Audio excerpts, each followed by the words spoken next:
ಶ್ರೀರಾಮ ಸಮರ್ಥ. April 2. ಸತ್ಸಂಗತಿಯ 2 ಪ್ರಕಾರಗಳು. ಸತ್ಸಂಗತಿಯು ಅತ್ಯಂತ ಮಹತ್ವದ ಪರಿಣಾಮ ಮಾಡುತ್ತದೆ. ಸತ್ಪುರುಷರ ಸಹವಾಸವು 2 ಪ್ರಕಾರದಿಂದ ಆಗಲು ಶಕ್ಯವಿರುತ್ತದೆ. 1. ಸತ್ಪುರುಷರ ದೇಹದ ಸಹವಾಸ. 2. ಸತ್ಪುರುಷರು ಹೇಳಿದ ಸಾಧನೆ ಮಾಡುತ್ತಿರುವುದರ ಮೂಲಕ ಆಗುವ ಸಹವಾಸ. ಇವುಗಳಲ್ಲಿ ಮೊದಲನೆಯದು ಅಂದರೆ ಸತ್ಪುರುಷರ ದೇಹದ ಸಹವಾಸ ಪ್ರಾಪ್ತವಾಗುವುದು ಬಹಳ ಕಠಿಣ ಹಾಗೂ ದುರ್ಲಭವಾಗಿರುತ್ತದೆ. ಏಕೆಂದರೆ ನಿಜವಾದ ಸತ್ಪುರುಷರನ್ನು ತಿಳಿದುಕೊಳ್ಳುವುದು ಬಹಳ ಕಠಿಣವಿರುತ್ತದೆ. ಅಲ್ಲದೆ ಎಷ್ಟೋ ವೇಳೆ ಅವರ ಹೊರಗಿನ ವ್ಯವಹಾರವನ್ನು ನೋಡಿ ಮನಸ್ಸಿನಲ್ಲಿ ವಿಕಲ್ಪ ಬರುವ ಸಂಭವವಿರುತ್ತದೆ. ಒಂದು ವೇಳೆ ತಿಳಿಯದೆ ಢೋಂಗಿ ಮನುಷ್ಯನ ಸಹವಾಸವು ಪ್ರಾಪ್ತವಾದರೆ ಅವನ ಸಹವಾಸದಿಂದ ಹಾನಿಯೂ ಉಂಟಾಗಬಹುದು. ಆದ್ದರಿಂದ ಮೊದಲನೆಯ ಅಂದರೆ ಸತ್ಪುರುಷರ ದೇಹದ ಸಹವಾಸದ ಮಾರ್ಗವು ಎಷ್ಟೋ ವೇಳೆ ಅನರ್ಥಕಾರಿಯಾಗುವ ಸಂಭವವಿರುತ್ತದೆ. 2ನೇ ಮಾರ್ಗದಿಂದ ಹೋಗುವುದರಲ್ಲಿ ಅಂದರೆ ಅವರು ಹೇಳಿದ ಸಾಧನೆ ಮಾಡುವುದರಲ್ಲಿ ಕಿಂಚಿತ್ತೂ ಅನರ್ಥವಿರುವುದಿಲ್ಲ. ಏಕೆಂದರೆ ನಿಜವಾದ ಸಾಧುವೇ ಆಗಲಿ ಅಥವಾ ಢೋಂಗಿ ಸಾಧುವೇ ಆಗಲಿ ಯಾರೇ ಆದರೂ 2ನೇಯವರಿಗೆ ಹೇಳುವಾಗ ಯೋಗ್ಯವಾದದ್ದನ್ನೇ ಹೇಳಬೇಕಾಗುತ್ತದೆ. ಅವನು ಢೋಂಗಿಯಾಗಿದ್ದರೂ ಕೂಡ ತನ್ನ ಢೋಂಗಿತನವನ್ನು ಮುಚ್ಚಿಕೊಳ್ಳುವುದಕ್ಕಾಗಿ ಯೋಗ್ಯವನ್ನೇ ಹೇಳಬೇಕಾಗುತ್ತದೆ. ಸಾಧಕನು ಶುದ್ಧ ಭಾವನೆಯಿಂದ ಆ ಸಾಧನೆಯನ್ನು ಮಾಡಿದ್ದಾದರೆ ಅವನಿಗೆ ಸತ್ಸಂಗತಿಯು ಪ್ರಾಪ್ತವಾದಂತಾಗಿ ಅವನ ಉದ್ದೇಶವು ಸಫಲವಾಗುತ್ತದೆ.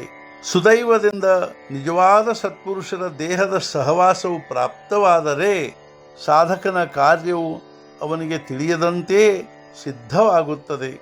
ನಾವು ಯಾವ ವಾಹನದ ಆಶ್ರಯ ಹೊಂದುವೆವೋ ಆ ವಾಹನದ ವೇಗವು ನಮ್ಮದಾಗುತ್ತದೆ.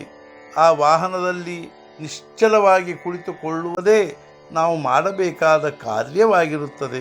ಅದರಂತೆ ನಾವು ನಿಜವಾದ ಸತ್ಪುರುಷರ ಹತ್ತಿರ ಕೇವಲ ಬಿದ್ದುಕೊಂಡಿರಬೇಕು. ಸತ್ಪುರುಷರ ಸಹವಾಸದಲ್ಲಿ ನಾವು ಮಾಡುವಂಥದ್ದೇನೂ ಇರುವುದಿಲ್ಲ. ಅಲ್ಲಿ ಕೇವಲ ನಮ್ಮ ಅಸ್ತಿತ್ವ ಮಾತ್ರ ಇರಬೇಕು.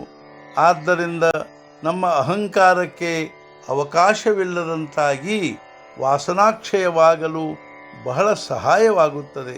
ಶ್ರೀ ತುಕಾರಾಮ್ ಮಹಾರಾಜರು ಭಗವಂತನ ಹತ್ತಿರ ಧನ ಸಂಪತ್ತು ಕೇಳಲಿಲ್ಲ, ಮುಕ್ತಿಯನ್ನು ಕೊಡಬೇಡವೆಂದರು. ಕೇವಲ ಸತ್ಸಂಗತಿಯನ್ನು ಮಾತ್ರ ಕೊಡು ಎಂದು ಕೇಳಿದರು. ಸತ್ಸಂಗತಿಯಿಂದ ನಾಮ ತೆಗೆದುಕೊಳ್ಳುವ ಬುದ್ಧಿಯಾಗುತ್ತದೆ. ಬುದ್ಧಿಯನ್ನು ಸ್ಥಿರವಾಗಿಡುವುದು ಕೇವಲ ನಾಮದಿಂದಲೇ ಸಾಧಿಸುತ್ತದೆ. ನಾಮವು ಅವಶ್ಯವಿದ್ದಷ್ಟನ್ನು ಇಟ್ಟು ಉಳಿದದ್ದನ್ನು ನಷ್ಟ ಮಾಡಿಬಿಡುತ್ತದೆ. ಆದರೆ ನಾವು ಅದನ್ನು ಅನನ್ಯ ಭಾವದಿಂದ ತೆಗೆದುಕೊಳ್ಳಬೇಕು. ನಾಮ ತೆಗೆದುಕೊಳ್ಳುತ್ತಾ ಬುದ್ಧಿಯ ಸ್ಥಿರತೆ ಉಂಟಾಗುತ್ತದೆ. ಹಾಗೂ ಮನಸ್ಸಿನಲ್ಲಿ ವಿಕಲ್ಪಗಳು ಬರದೆ ಸತ್ಪುರುಷರ ದೇಹದ ಸಹವಾಸದ ನಿಜವಾದ ಲಾಭ ಪಡೆಯಲು ಸಾಧ್ಯವಾಗುತ್ತದೆ. ಸತ್ಸಂಗತಿಯಿಂದ ಯಾವುದೇ ಕಷ್ಟವಿಲ್ಲದೆ ಭಗವತ್ ಪ್ರಾಪ್ತಿಯಾಗುತ್ತದೆ. ಸತ್ಸಂಗದಲ್ಲಿ ಸಾಧನೆಯು ತಾನಾಗಿ ಆಗುತ್ತಿರುತ್ತದೆ. ಸತ್ಪುರುಷರ ಪೂಜೆಯೊಂದಿಗೆ ಪೂಜೆ, ಭಜನೆಯೊಂದಿಗೆ ಭಜನೆ, ಶ್ರವಣದೊಂದಿಗೆ ಶ್ರವಣ, ಸ್ಮರಣೆಯೊಂದಿಗೆ ಸ್ಮರಣೆ ತಾನಾಗಿ ಆಗುತ್ತದೆ. ಸತ್ಸಂಗತಿಯಲ್ಲಿ ಸ್ವತಃದ ವಿಸ್ಮರಣೆ ಹಾಗೂ ನಾಮದ ಸ್ಮರಣೆಯಾಗುತ್ತದೆ. ಆದ್ದರಿಂದ ಪ್ರಯತ್ನಪೂರ್ವಕವಾಗಿ ಸತ್ಸಂಗತಿ ಮಾಡಬೇಕು. ಅಲ್ಲಿ ಪ್ರಾರಬ್ಧವನ್ನು ತರಬಾರದು. ಸತ್ಸಂಗತಿಯಲ್ಲಿ ಇದ್ದುಕೊಂಡು ನಾಮ ತೆಗೆದುಕೊಂಡದ್ದಾದರೆ ದೇಹ ಬುದ್ಧಿಯ ಬಂಧನದಿಂದ ಹೊರಗೆ ಬರಲು ಬರುತ್ತದೆ. ಇಂದಿನ ಮುಖ್ಯ ವಿಚಾರ, ಸತ್ಪುರುಷರಿಗೆ ಏನು ರುಚಿಸುತ್ತದೆಯೋ ಅದು ನಮಗೆ ರುಚಿಸುವುದೇ ಅವರ ನಿಜವಾದ ಸಹವಾಸವಾದಂತೆ. ಸದ್ಗುರುನಾಥ ಮಹಾರಾಜ್ ಕಿ ಜೈ. ಜೈ ಜೈ ರಘುವೀರ ಸಮರ್ಥ.